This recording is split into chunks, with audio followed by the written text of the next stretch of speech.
Shalom, meus amigos, uma boa noite a todos vocês. Eu terminei há pouco os meus estudos no College Brasil Jerusalém, vim para a rua, apesar da temperatura de 2 graus positivos, para gravar para vocês um shiur muito especial. É claro que a minha intenção é dar continuidade à análise da porção semanal da Torá, Parashá Itró. Porque Parashá Itró possui, como todas as outras Parashiot, muitas lições que constituem a sabedoria judaica. Mas embora os sábios do povo judeu não permitam que nós hierarquizemos a importância das Parashiot, indiscutivelmente a Parashá Itró tem na sua narrativa um fato que tem uma relevância muito significativa. Que fato é esse? Não é o encontro de Itró com seu genro Moshe Rabbeinu no deserto, no qual ele reconhece a Kadosh Baruch Hu como o único Deus. Isso é importante, mas não é isso que faz essa Parashá ser tão especial. Eu me refiro, como vocês devem saber, à entrega da Torá. Imaginemos que eu esteja agora no Brasil andando pelas ruas e pergunte às pessoas, faço um questionamento da seguinte natureza: você seria capaz de me dizer qual é o momento mais importante da história humana? Imaginemos que essas pessoas têm alguma cultura. Elas vão dizer: Átila, o surgimento da energia elétrica, da lâmpada criada por Edison, quem sabe a tipografia de Gutenberg. Outros mais esclarecidos vão dizer: Átila, foi o assassinato do arquiduque Ferdinando, que desencadeou a Primeira Guerra Mundial e, por via de consequência, a Segunda Guerra Mundial. Outros vão dizer a queda do Muro de Berlim, o que descongelou a Guerra Fria, iniciou uma outra fase da história humana. Outros poderão dizer os atentados das Torres Gêmeas, no 11 de setembro de 2001, os mais jovens talvez arrisquem dizendo a criação da internet. A criação da internet muda completamente, na opinião deles, a face da existência humana. E, de fato, é a internet que torna possível que eu leve até vocês a sabedoria contida na Torá.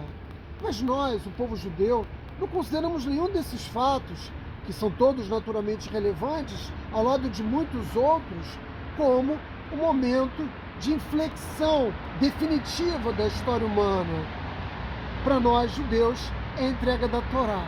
A entrega da Torá, realizada no Monte Sinai há 3.300 anos atrás, muda completamente o cenário da existência humana. Ele, de fato, é o ponto de inflexão, porque a partir deste momento, ou seja, a partir do momento que a Torá entra no mundo, que nós temos uma virada histórica. Lembrem-se, antes do dilúvio nós tivemos 10 gerações, depois do dilúvio nós tivemos mais 10 gerações, depois veio a história dos patriarcas do povo judeu. A humanidade ainda não conseguiu se reconciliar com o Criador, nós ainda não conseguimos corrigir os erros de Adão, Rishon e Rava. Portanto, quando o Criador entrega a Torá à humanidade por meio do povo judeu, entrega a instrução, ele nos oferece um manual de vida, o caminho para nós nos realinharmos com a vontade divina. E na medida que nós temos consciência do significado e da importância da Torá, a pergunta evidente é, afinal de contas, o que realmente é a Torá? E por que o seu impacto foi e continua sendo tão poderoso nas nossas vidas e também de longo alcance? Porque ela foi entregue há mais de 3.300 anos. E nós estamos falando dela agora. E a Torá, basta circular pelas redes sociais para ver como os temas relativos à Torá hoje, gozam, de uma importância até maior do que em séculos anteriores. Nós sabemos que a Torá foi um presente de Hashem. Os seus ensinamentos, os seus mandamentos foram um presente de Hashem à humanidade. E ela tem no seu corpo 613 mandamentos. Para nós podermos entender o que é a Torá, nós temos que entender qual é o propósito, qual é o significado de Deus ter entregue, à humanidade esses mandamentos. Vejam, meus amigos, o ponto de partida para nós compreendermos esse significado mais profundo é entender que a Torá foi criada e tem como seu foco principal o ser humano. Deixa a ambulância passar. O Talmud, no tratado, numa serra de Shabat, nos conta o que aconteceu quando Moshe Rabbeinu subiu o Monte Sinai. Isso não está descrito na Torá, no Pentateuco Mosaico. Mas o que aconteceu foi o seguinte: Moshe Rabbeinu não subiu uma montanha, ele subiu aos céus, aos planos espirituais, para receber a Torá. E quando ele chegou lá, ele encontrou um ambiente que não era um ambiente favorável, né, à entrega da Torá para nós, humanidade. Por quê? Porque os anjos diziam a Kadosh Baruch Hu: você vai dar o seu bem mais precioso, porque a Torá é o mapa que a Kadosh Baruch Hu usou para criar toda a vida no universo. Os anjos diziam: você vai dar o seu bem mais precioso para essa espécie de carne e osso, depois de tudo que eles fizeram ao longo de todas essas gerações no mundo físico. Moshe Rabbeinu teve de enfrentar os anjos para poder tirar a Torá dos céus. E esse mesmo tratado do Talmud diz que a Kadosh Baruch Hu diz a Moshe: Moshe, diga para eles, anjos, por que a humanidade deve receber a Torá? E Moshe responde aos anjos dizendo o seguinte: vocês podem cometer adultério, vocês podem honrar pai e mãe, vocês foram libertados como um forte do Egito? Não! Mas a Torá fixa nos Aseret Dibrot, nos seus 10 primeiros mandamentos, estas leis. Portanto, a Torá foi criada para nós, seres humanos. Ela deve ser entregue a nós, seres humanos. E foi dessa forma que Moshe definitivamente, né, deixou claro que a Torá foi destinada para os homens. Não foi destinada para os animais, não foi destinada para os recursos ambientais do planeta. Na verdade, tudo foi criado para servir a humanidade. Isso não significa que não devemos ter respeito pelos animais, pelas espécies ambientais. A Torá tem, nos seus 613 mandamentos, inúmeras leis de proteção das outras espécies, mas o mundo foi criado para nós. E a Torá, como mapa de criação do mundo, indica o caminho que nós, seres humanos, devemos seguir para podermos realizar o nosso propósito enquanto espécie. Aí você vai dizer: ok, Átila, eu já entendi, eu estou de acordo. A Torá definitivamente foi criada e destinada a nós, seres humanos. Mas como funcionam as mitzvot? Vejam, o primeiro ser humano se chamava Adão. Adão Rishon. Por que Adão tinha esse nome? Porque a palavra terra em hebraico é Adamá. Então existe evidentemente uma associação. E o que essa associação nos ensina? Que nós, seres humanos, assim como a terra, possuímos um potencial puro. Se nós vamos, assim como a terra, desenvolver os nossos frutos ou não, isso dependerá exclusivamente do que nós vamos fazer conosco e com a terra. Isso, né?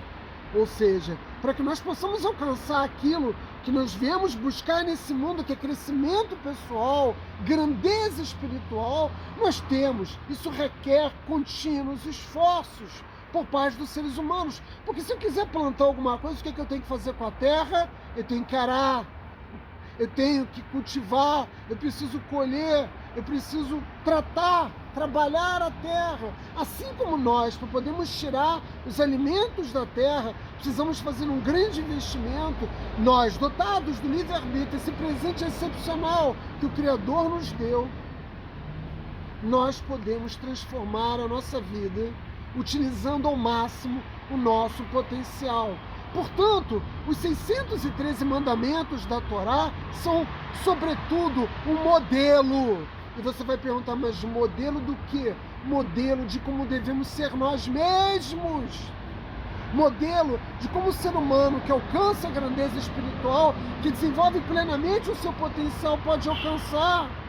De modo que as mitzvot foram criadas por Hashem com o objetivo de catalisar justamente a nossa energia espiritual, uma energia espiritual que está latente nas nossas almas, mas que vai ser desenvolvida ou não de acordo com os esforços que nós mesmos realizarmos. Portanto, converter esse potencial humano, porque nós somos criados como seres perfeitos. Nós somos criados como seres portadores de bondade, mas Nós não nos constituímos dessa forma quando as nossas almas descem ao mundo físico.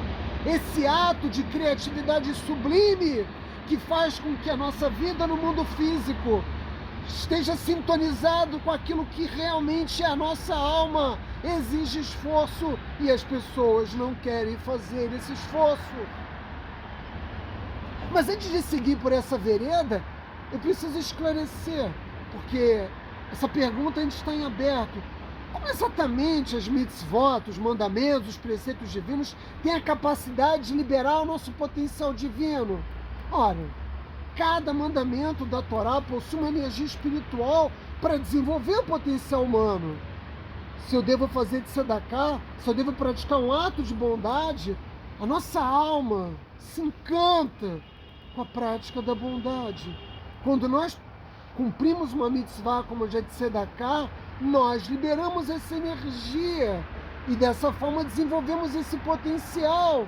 De modo que as mitzvot são uma ponte natural que liga a Torá à nossa alma. Torna possível o encontro da vontade do Criador expressa na Torá com a alma, que também é parte de Akadosh Baruch Hu. Entre a Torá e a alma deve haver essa conexão fina. E as mitzvot são a ponte. Vivendo em sintonia com a Torá, nós vivemos em sintonia com a nossa alma. E dessa forma nos conectamos com a Kadosh Baruch Hu. E é por isso que os grandes sábios do povo judeu, que eram de Sadiquim, que cumpriam a Torá e os 613 mandamentos, eles tinham essa conexão com Hashem. E dessa conexão surgia uma capacidade que os diferenciava de todos os outros seres humanos. Assim, quando nós nutrimos, quando nós expandimos o nosso eu espiritual, nós nos aproximamos do nosso propósito existencial. Nós devemos viver, sobretudo, em harmonia com a nossa alma, desenvolvendo aquele que é o nosso profundo senso de conexão espiritual com o Criador. E nós fazemos isso através do cumprimento das mitzvot. Eu já tive a oportunidade de, em inúmeros shiurim, esclarecer que existe uma relação repleta de tensão entre esse nosso corpo físico, a vestimenta da alma, e o nosso corpo espiritual. Por quê? Porque o nosso corpo físico quer o quê? Um casaco quente para aquecer o nosso corpo quando ele sente frio, um prato de comida saboroso que nos alimente, que nos dá prazer físico. O nosso corpo busca permanentemente o que? Gratificação.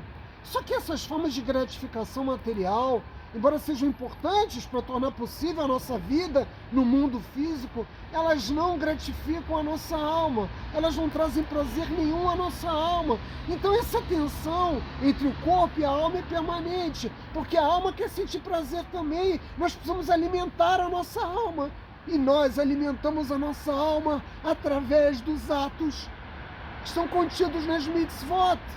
Nossas necessidades são diferentes, as necessidades do nosso corpo físico e as necessidades da nossa alma. Imagine que uma princesa de um grande reino se case com um fazendeiro.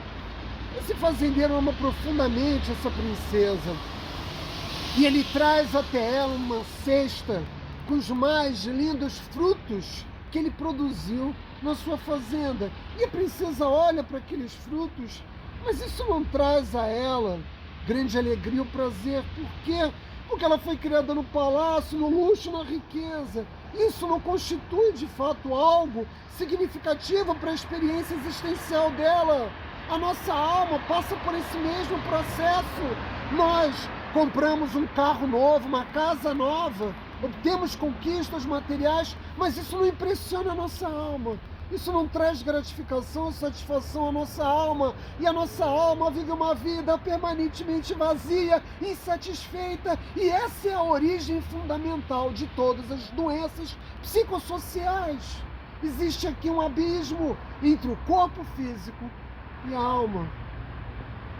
A alma quer uma vida com significado. A alma quer uma vida marcada por boas ações.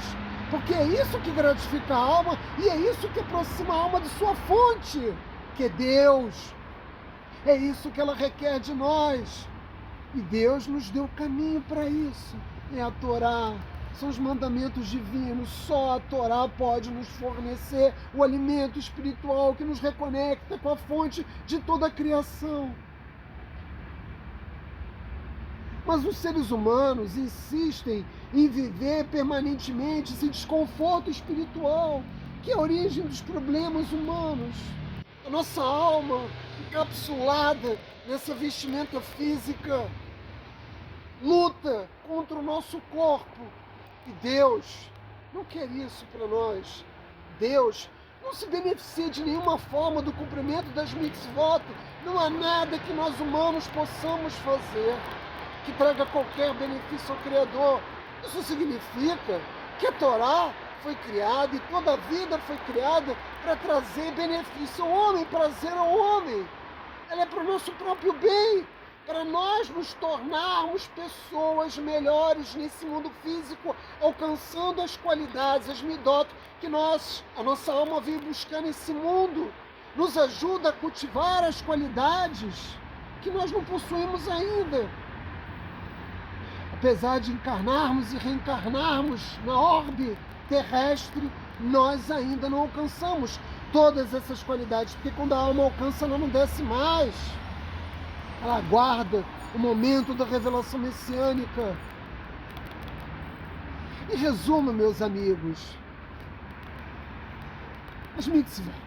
as mitzvot são um programa abrangente, projetado por Deus, de pensamento e ação.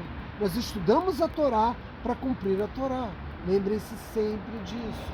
Para nós nos tornarmos seres humanos compassivos, refinados, amorosos, idealistas, éticos, santos.